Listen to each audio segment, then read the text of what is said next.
We acknowledge that we are situated on and recording from the traditional lands of the Anishinaabe in what is now called Ontario. We recognize that Maud comes from a land she referred to as Prince Edward Island, but the Indigenous people of the area, the Mi'kmaq, call it Ebeguid. The views and opinions expressed in this podcast are commentary on the life, times, and works of Lucy Maud Montgomery and are solely those of the podcast authors, their guests, or those participating in the podcast and do not represent those of the heirs of Ella Montgomery. For today's episode, we want to thank Alana Mitchell for her 2020 Maclean's Magazine article, Lucy Maud Montgomery's Agonizing Drug Addiction.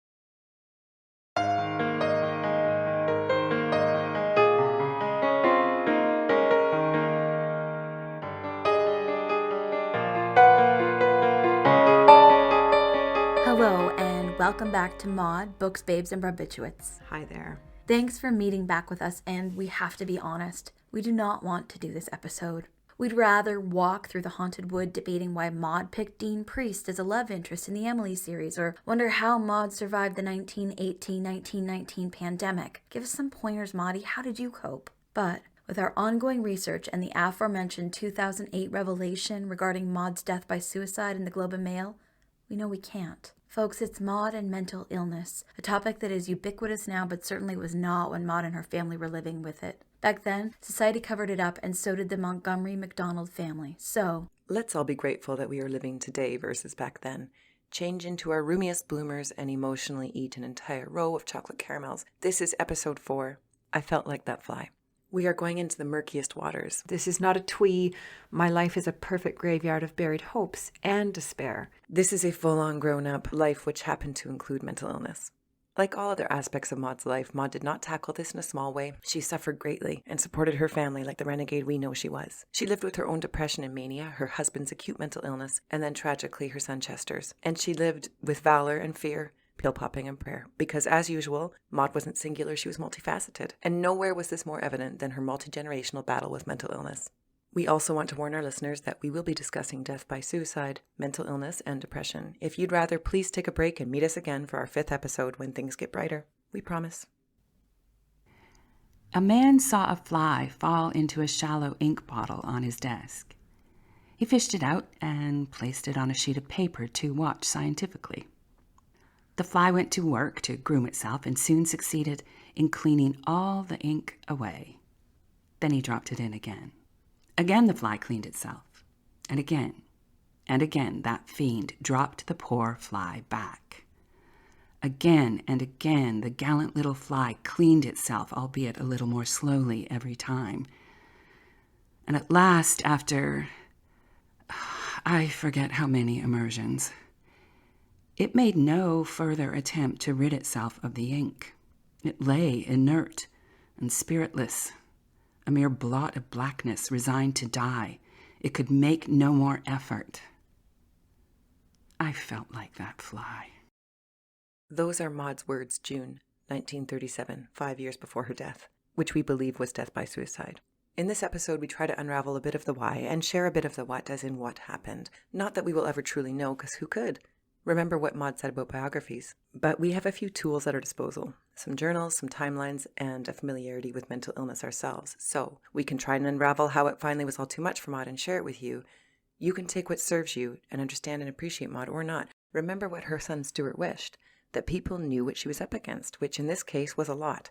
She was put through the ringer and we grieve what she went through. We wish something else could have happened, but it didn't. the TikTok version is this. We speculate, and hey, we're not doctors by any means. We're just trying to understand a human we greatly admire. Number one, we believe Maud lived with a long-term depression. Some speculate possibly manic depression, though she was never diagnosed. There were major highs and lows. 2, husband Ewan lived with extreme mental illness that was officially diagnosed in the Homewood Mental Health Facility in Guelph, Ontario. Maud helped cover this up with him so he could maintain his position in the community. 3, their son Chester also lived with severe mental illness. We're unclear if this was diagnosed. Likely not. Maud did her best to keep her son's illness hidden from the world. Oh, and then there's 4. The family medicated with a cycle of prescription drugs from doctors they trusted. They bolstered these mixes with Maud's homemade dandelion wine and medicinal, air quotes, brandy. And all this was reaching its crux in 1942. Another world war was in full swing, which Maud couldn't believe after the Great War. It was too much to bear. In this note, months before her death by suicide, you can hear the pain and truth finally coming to light. By the way, the hypo she refers to is a hypodermic needle filled with more medication. It's like Michael Jackson. I mean, it's terrible. My dear friends, a hypo enables me to hold a pen for a few moments. Thanks for your book. I will read it if I am ever able to read again. I am no better and have had so many blows this year I am quite hopeless. I hope you are both well. My husband is very miserable. I tried to keep the secret of his melancholic attacks for 20 years, as people do not want a minister who is known to have such. But the burden broke me at last, as well as other things. And now the war. I do not think I will ever be well again. I wish you a 1942 as good as can be hoped for. Yours sincerely, L.M. MacDonald. The Webbers sent her a plant. She was worried that her sons Chester and Stuart would be conscripted, and she knew what happened to those boys from Leaskdale who went off to fight in the First War. But, as usual, we're getting ahead of ourselves. Let's get an origin story going. Let's travel back to Prince Edward Island, fringed with alders and ladies' eardrops, and a Victorian-era asylum called Falconwood? What? PEI itself, like anywhere else, had their fair share of so-called village eccentrics. But upon further reading, it seemed a much darker local history. Is this because it was on the ocean with the tides pushing and pulling, those brilliant full moons? We don't know. Was it all those immigrants from Scotland and Ireland and England who longed for home, stuck on this tiny secluded patch of earth, missing their old lives and families, and encouraged to just work hard and not talk about feelings? Maybe that too. But it seems as if there were bubbling inferences of breakdowns and suicide everywhere, and it seemed commonplace. Maud herself, when journaling about local neighbors, made many casual references to people who drowned themselves in nearby ponds or out in that ocean. This made its way into Maud's writing. Characters like Peg Bowen and the Moon Man were vibrant, interesting, and also people with mental illness who happened to live alongside the red roads and Green Gables. Suicides and murders were commonplace and written about in the local papers. Maud lovingly refers to a dark little glen called Suicide Hollow in Pat of Silver Bush. Mary Rubio writes that one particular type of death by suicide, people would drink Paris green, a rat poison, and die a terrible death by letting their family members watch helpless. It's dark stuff. Peddlers would hawk bromides and barbiturates to farmhouses, including Maud's. Rumors swirled about the lunatic asylum just outside of Charlottetown called Falconwood. Victorian-era women were struck down and bedridden due to hysteria and nerves. This was young Maud's introduction to mental illness, or, as they like to call it, nervous disposition. Who would want to admit a down day with the Falconwood Asylum always looming in the periphery? When Maud wrote as a girl, she described talking to her own reflection. Geraniums, kittens, nothing unusual, just always using her vibrant imagination. She was dramatic and emotional, but always grounded in reality when she needed to be. She was sad at times. She did have some extreme ups and downs, but she was dramatic and hormonal, and her stakes were high. Although she became famous during the Edwardian era, she was definitely raised with Victorian values and life cycles. She was born into a tragic beginning. Remember, mother's waxen cheek? Boyfriends died, friends died, her father rejected her. Her outpourings of sadness made sense to us. But she seemed to be able to bob back up with a new dress pattern, or her cat would be cute, or her newest cereal would be published, and phew, just like that, Fun Mud was back. And you could almost feel it would be okay. Also, how often do we turn to journals when we're over the moon happy? Well, not me. I'm a robot with no journal. But Jenny, give us insight. When do you journal? Steph, most definitely when stuff gets rough. So the disproportionate amount of material on the sad side, as a younger Maudie, made sense to Jenny, and after she explained it, it made sense to me too. But then there is a bigger shift in her entries. We call it the WTF is going to happen to me period. This was a long, low time for Maud, around the time she petered out of teaching because she hated most of it and wanted to give writing more of her time. She later out to Halifax to be a journalist and then quit to come home. Herman and grandfather died and she was in a hardcore caregiving mode for grandma. Her life became much smaller and isolated. She complained of constant headaches and paced the floor at night to battle her nerves and insomnia, and the snow encircled the house all the way to the second story. That's right. Non-Canadians snow to the second floor of the house. We've included a 1900s picture of Snowden Cavendish in the show notes. The snow was too deep for her to even go for a walk. No mail could get into the kitchen post office, which meant no correspondence and no checks to provide an up in the day. It's like when you lose your phone, but it would be for weeks of the year. Grandmother was stingy with oil and only a kitchen fire was permitted. Maud wasn't allowed visitors because grandmother was surly and suspicious of outsiders by this time. Maud was a prisoner during those winter months. Her mental state, though, always seemed to improve by April, at least in the early days. If only we could have flown her off to Tulum for the winter. We should note that despite this hard time, or perhaps because of it, she worked, or maybe escaped, by publishing enough serials and short stories to support herself. But it's curious that even when times were better, after Anne of Green Gables and Anne of Avonlea had been published, and she was hitting her career hard, her depression didn't just slide away like it used to. Could this have been because of the new pressures of fame and success? Publishers and papers asking for interviews and favors, getting her out of her comfort zone. What we know is Maud's depression was becoming a major deal. This evening, as I paced the floor in the twilight, listening to poor grandmother groaning with rheumatism, I smiled rather grimly as I contrasted my lot with what the world doubtless supposes it to be. I am a famous woman. I have written 2 very successful books. I have made a good bit of money, yet partly owing to Uncle John's behavior, partly to grandmother's immovable prejudices, I can do nothing with my money to make life easier and more cheerful for my grandmother and myself. And there is so much I might do if I could fix up this old house comfortably, furnish it conveniently, keep a servant, travel a little, entertain my friends. But as it is, I am helpless as a chained prisoner. It lingered this time. The black dog of depression, as she would call it in her journal and in her fiction. This black dog of depression was never far from her door now, and her grandmother had instilled a constant fear in her, the what will people say fear, and the worry of the Rachel Lynns of the world. The mantra just got louder and more obsessive as Maud aged. Showing your emotions or airing your dirty laundry would bring gossip and shame. She sadly learned to suppress her emotions to protect herself as a survival technique, and this technique became a habit. She couldn't get on her phone and FaceTime her therapist after a brutal trip to town or when grandmother was being obstinate. She never really got over being an orphan, and she was quick to feel indebted. She could have escaped after Anne of Green Gables was published, even taken grandma with her.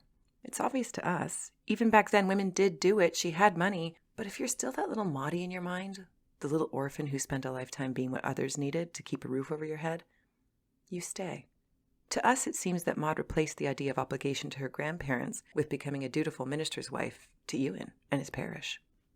People will argue that she married Ewan to have children, and of course that's a major no-brainer reason. But she was also devastatingly loyal. She had pledged allegiance to Ewan, and although she had a thing for cousins, it was Ewan who seemed the most like family. This quiet Scottish minister who could speak Gaelic with the old people in the community. A man who fixed up the old cemetery for Cavendish. I mean, very kind, very thoughtful. So maybe he was the one who felt the most like her family. The one she was sure would need her.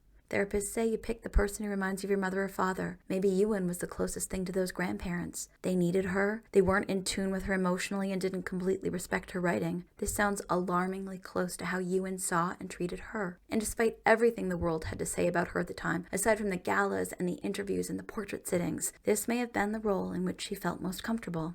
If I could pick one person to speak to in this entire Maudscape, I would pick Ewan. I want to know what was happening. Was he really as one-dimensional as Maud wrote? I wish he had kept a journal. I know there's so much missing. Did he really have no interest in the kids in her writing? Why did he wait so long for Maud? Was she the great love of his life? Why did he keep a handkerchief tied around his head all day? Maud took that as a sign that things were going to get dire if she saw that handkerchief on his head. What was going on? This guy is a total mystery tour to us. Most mysterious is his diagnosis: religious melancholia. Okay, this is hard for modern audiences to grasp, or at least it was for us, but religious melancholia is a real thing, so let's do this. It is a very old school mental illness first mentioned back in the Middle Ages. It basically is believing you're a sinner the second you were born. You were predestined to go to hell no matter what you do. Maybe the formal diagnosis made he and Maud feel better as it was directly related to his field. As time went on and the relationship between his church and his personal life became more complicated, Ewan couldn't make it through a sermon. In The Gift of Wings, Dr. Mary Rubio writes, Ewan's increasing anger over Chester's behavior may have reflected his memory of his own past, of his own sexual development, including his alleged window peeping in Cavendish. Ewan was all too aware of the Bible's pronouncement, "The sins of the fathers will be visited on the sons for many generations." These are allegations, so who knows? And we'll discuss Chester in a minute, but let's start with Ewan's window peeping.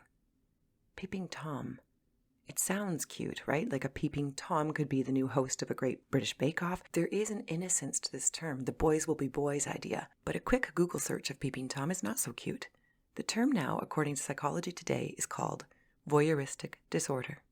Voyeuristic disorder is a paraphilic disorder, which means the individual normally experiences sexual arousal when spying intentionally on unsuspecting people. That's from Psychology Today. Although this is briefly mentioned in Gift of Wings, we wonder how long this voyeuristic disorder went on. How did the community find out? Someone must have remembered and passed this on to biographer Mary Rubio. It was never mentioned in Maud's journals. We wonder about Ewan's illness and how he lived with it for so long. What was the reason he believed he was eternally damned? Sometimes it read as if he believed he was born doomed, but other times it read as if he felt he committed sins that were sending him to hell. Did he feel inadequate as a husband and a father and a minister? Or was he tormented by Chester's erratic behavior? Could he perhaps have been gay, but because of the Puritan ideas of the time, he just couldn't face it? We won't ever know. Any one of these things could be true, or something else, but we do feel for Ewan. He was remembered as a kind man. But of course, we often think about Maud and Ewan's relationship. With all those missing courtship pages, it's quite unclear. What we do know is Ewan had called off another secret engagement he had before Maud, and he was willing to wait 6 years before he married Maud. We also know that Maud depicted their relationship based on very specific entries she chose to keep. She kept this entry about their lack of chemistry on October 12, 1906. He came for the mail very frequently, and before long fell into the habit of lingering for an hour or so and talking to me. As I came to know him better, I found more in him than I had expected, a certain depth of thought and feeling that was generally hidden and repressed, partly by his natural reserve and partly, I think, by the poverty and stiffness of his vocabulary. I began to enjoy our chats, but I did not think seriously about him until last spring. He had never made the slightest attempt at lovemaking, had never looked or implied or hinted at any such thing. In most men, this would have indicated an utter absence of any wish to be more than a friend. But a sure piece of the puzzle is that Ewan was having problems getting through daily life. It got to a point where Maud would write his sermons and sometimes deliver them, justifying to the parish that his ailments were physical, headaches, or kidney disease. Maud would not come clean about Ewan's struggles for years. In June 1934, it got so bad that she took him to Guelph's Homewood Asylum, the biggest private psychiatric facility in Canada, where they administered electroshock therapy. Upon his return, he played solitaire, much to Maud's relief, because at least he was doing something, and he wore a handkerchief around his head during the worst times. Maybe to protect that poor head that had been battered with probes. Homewood claimed to believe that electroshock therapy was only part of the solution, not a cure-all. We both hope that Ewan got the additional support he so badly needed. We look for the light. There were some nice times in Ontario. Some photos even of Ewan smiling, especially when his favorite, Maud's cousin Fred, came to visit when the boys were young. But increasingly the pictures reveal Ewan removed from the group, often only showing his profile, hiding. And as dear little Chester, who Maud lovingly called Punch, grew up, things got more and more erratic. Chester was the light of Maud's life. He was smart and charming and truly a handsome little boy. Check out his baby pictures in the show notes. But he grew lazy and insolent. As puberty set in, things went off the rails. He took an early interest in girls and they teased him. He acted out in school. Teachers couldn't stand him and he started excessively masturbating around the family and the domestic workers, which was not cool with younger brother Stuart, who shared the same room, or with the hapless maids and their young daughters who would walk in on him. Poor Stuart ended up sleeping in a tent during the summer for years just to get away from it. This went on for years. Maud and Ewan sent Chester off to a private school to try to straighten him up. He cheated and failed, and eventually got one of the girls in the community, Luella Reed, who was a distant relative of mine, pregnant. Maud painted Luella as coming from a bad family, but this was not the case, and I'm not just saying this because they are distant relatives. Maud likely felt she had to diminish Luella's family because she couldn't imagine a girl who would allow such a thing to happen to herself. Reed, it's Luella's fault, not Chester's. This was also another example of Maud putting down a whole family as beneath her so she could feel better about her own situation. Maud and Ewan were horrified. The more we dug through the journals, the stranger Chester and his problems seemed. Maud could never keep maids and their children very long. There's an account of a maid, Mrs. Thompson, going down to the basement, and there Chester was waiting for her with his pants down. Maud would write that Chester was becoming more and more like Ewan. This is interesting because most of Chester's bad behavior, according to Maud, was sexual or sneaky. Ewan's bad behavior, according to her journals, was more about him being morose and depressive. It's just an interesting note. The writing is so cloaked, we don't know what was going on. He definitely had some sort of sexual addiction, and no one was sending their sex addict son to Malibu for analysis. He couldn't keep his hands to himself. Despite this, Maud still loved her son. That guy could play her. She was desperate by this time for affection, and he knew it. Chester and Maud's worlds in the later years got smaller and smaller and very codependent. He drove her where she needed to go and stroked her ego. She gave him money and stroked his ego. When he grew up, the maids would report that he would sit in bed with Maud while she stroked his hair. It's a bit Hamlet and Gertrude, and disturbing. We have you, we understand, but Chester was calculating and Maud was desperate and lonesome and forgave him everything, until in 1937, Maud read Chester's diary.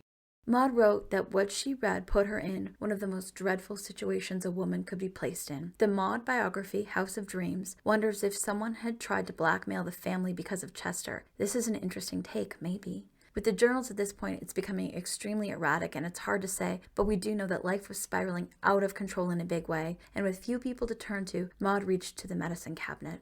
Ewan was being treated for sleeping and other minor issues, so there were always some sort of over-the-counter drugs on hand, many of them thanks to a close family friend, Dr. Lane. In that medicine cabinet, at any time, you would find, and I'm sorry if I don't say all of these correctly, but here they go, bromide, veronal, chloral, seconal, metanol, luminol, membutyl, tonic with strychnine, and arsenic pills plus medicines with names like Chinese pills, liver pills, and strong cough remedies, which were also made in local doctors' offices. Ewan carried the syrups, which were filled with alcohol, around in his pocket and sipped them throughout the day to alleviate a cough. Also, Maud's homemade dandelion wine was always on hand, and sometimes there was brandy in her purse. The pills that were prescribed to Maud for her mood swings and anxiety, and to Ewan for his depression, did little to help. In fact, it exacerbated their problems. Maud's list of pills increased by 1937. She complained of a horrible taste in her mouth that was preventing her from eating. I'm sure you've had that metallic taste in your mouth when you're on strong meds. And the solution? Yet another drug for her liver. She talked about her sleep daily because she never slept well anymore, further feeding her depression. Maud and Ewan's bodies and brains were being destroyed one pill at a time on top of their mental illness. Later in the 1950s, these drugs were taken off the market and deemed poisonous. There were two big, unforgettable instances in Maud's life with Ewan that stand out for us. We always go back to these two instances as the most terrible and terrifying. The first was told to Dr. Rubio by Ebby Lafergie, Maud's dear friend Nora's son. This story is not found in the journals. Nora and her son were visiting the manse in Ontario, and the four of them were sitting in the kitchen having a conversation when Ewan got up, went to get a gun, and held it to Nora's head. No one said a word. Ewan broke the silence, dropped the gun, and then claimed it was a joke. Why was there a gun in that house? Poor Nora sitting there terrified. Also, that poor kid at the table. That was his mom sitting there. No doubt she was shocked, helpless. This points clearly to Ewan's escalation of mental illness, and we can only imagine the fear Maud must have carried around, that such a thing or worse could happen again. And we even wonder if it did. What could have happened between Maud and Ewan? The second horrible episode with Ewan occurred in June of 1937. A lot of bad stuff was culminating in 1937. Ewan was invited back to Leaksdale, home of his first job of Ontario, to do an anniversary sermon, and Maud was nervous. Ewan insisted on going. He didn't sleep the night before. By this time, Maud had become a nurse to him, administering drugs and things like sal volatile for his episodes. Long story short, he couldn't make it through his sermon. He lasted 10 minutes, speaking disconnected nonsense, before he sat down. Maud had to endure people saying things like, it was enough to hear his voice again, no matter what he said. By the time they left, it was pitch dark. Ewan was driving. We never understood why Maud never got a driver's license. That woman did everything else but drive. So she was in the car with Ewan, and he was swerving all over the road. He was arguing with her about directions because he was going the wrong way. He ditched the car once, and then twice. They spent most of the night in the ditch, and Maud was in full realization that she was stuck with a person who was dealing with extreme mental illness. These are two documented instances, but we can only imagine how many more occurred. Maud was now in her 60s, and the veneer, the suppression and impressing could go on no longer. She was just tapped out. She couldn't keep enabling and charming anymore to keep her place. Pen pals, colleagues, and families were shocked at the few erratic letters and behaviors. Who was this woman? There were definitely two Mauds, the public and the private. Even as far back as April 1903, Maud wrote of the mask. Life has been a sorry business for me these past 5 years. I don't think anyone suspects this. To those around me, even my most intimate friends, I am known as a very jolly girl, seemingly always light-hearted, good company, and always in good spirits. It makes me laugh rather bitterly to hear people say this. If they could only see below the mask. I am thankful they cannot. I don't want to be pitied, and pain would not be any the less because it were known. Nay, it would be, for me at least, far greater. The later part of her life reads like a gothic horror novel. With the family completely out of control, Maud lost herself in her public appearances and her writing. She wrote The Successful Mistress Pat, and the trippy Blythes are quoted. She kept writing to beginning writers and encouraging them to keep going. She would respond to fan mail right up until she died. Then, as Liz Rosenberg writes in House of Dreams, she broke her right arm. Her final connection to escape, to independence, to financial freedom. It was gone. She could no longer write. This was the blow that was too much for her. She worked upstairs alone and took stock of what was going on around her. There was Chester, who, by this time, had left his wife and children in squalor while he charmed Maud and stole from her. He lived in her basement. Ewan sat mostly in the parlor playing solitaire, which he had picked up at the asylum. It seemed his only outlet. He would wander through the Kingsway village of Toronto, talking to anyone who would answer. The neighbors remember Ewan as being kind but lonely. And other neighbors, part of the Loblaws fortune, gossiped that Journey's End, the name Maud had given their final home, was a crazy house. Stuart, the only light that Maud had left, had separated himself from the family. He was there for them in an emergency, but he could no longer shore them up. He had learned the lesson that Maud had struggled to learn. He had broken the cycle of dependence and realized he had to save himself. On April 24th, 1942, Maud was found dead in her bed by her maid and cousin, Anita Webb. The family immediately called for Dr. Lane, the doctor who had been administering the over-the-counter drugs to Maud and Ewan. Maybe he had given her a hypo that morning. He and poor Stuart were called to inspect the body. When they got there, they immediately believed it was death by suicide, but the cover-ups began. There was no autopsy. Back then, suicide held an even greater stigma than today and was seen to bring embarrassment to the family. The cause of death on the death certificate was coronary thrombosis. On April 22nd, 1942, 2 days before her death, there was a bottle of pills on her nightstand and a note with page 176 on the top. It read, I have lost my mind by spells, and I do not dare to think what I may do in those spells. May God forgive me, and I hope everyone will forgive me, even if they cannot understand. My position is too awful to endure, and nobody realizes it. What an end to a life in which I tried always to do my best in spite of many mistakes.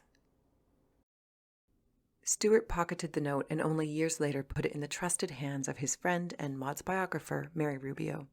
5 years after The Gift of Wings, Dr. Rubio wrote a chapter in Anne Around the World. It was called Uncertainties Surrounding the Death of Ellen Montgomery. She revealed that she was entrusted with this note before Stuart died. The more she looked into it, the more she wondered if maybe it was an accidental overdose. Maybe it wasn't a suicide. Maybe it was. We do know that Maud's story, including her last days, will continue to evolve. This is not over. And the more we are open to discussing mental illness, drug addiction, and family turmoil, the more we are going to empathize with and celebrate this brilliant woman. At Maud's packed funeral service in Prince Edward Island, Ewan, by now completely confused and displaced, was said to mourn throughout the service. Poor Maud. Poor Maud. Sorry, Maud Squad. We couldn't agree more. Okay, now I'm bawling. I'm sorry, Maud Squad, but thank you for sticking with us. This was so hard to cover, and we couldn't in good faith talk about this truly brilliant woman without telling what we feel is the truth about Maud and her family's battle. At the beginning of this episode, we mentioned it was Stuart's wish that people know what she was truly up against, so we could admire her that much more. And we do. What she defied, how she kept fighting and writing and writing and fighting. But Squad, we are not leaving you here. No way. Listen up. Next time, when we cover Maud as the original Erin Brockovich, how she, despite the complete dumpster fire that was burning beneath her, fought her publisher in a 9-year battle. Whew, Jenny, pour us some dandelion wine. This was rough. Will do. Also, if you or a friend or a family member are feeling depressed or have thoughts of suicide, please reach out to someone. If you live in Canada, you need to talk to a professional. Call Crisis Services Canada at 1-833-456-4566, or you can even text 45645. A special thanks today to Tara Piercy for her guidance with this episode. Again, Ella Montgomery was played by Nola Augustson.